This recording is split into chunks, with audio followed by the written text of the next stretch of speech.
Hey guys, summer's here and tank tops plus sleeveless are back. But are you hiding your arms because of dark underarms? Same. Let's fix that today.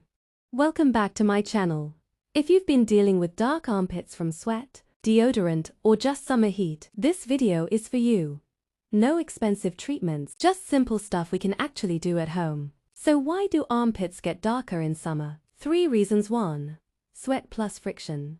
We're sweating more, and that rubbing darkens skin over time. 2. Harsh deodorants. Some have alcohol that irritates skin. 3. Dead skin buildup.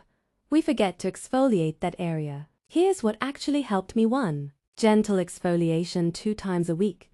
Dead skin equals dull skin. Use a soft scrub or even just a washcloth. 2. Switch to sensitive deodorant. Look for aluminum-free or for sensitive skin. Less irritation equals less darkening. 3.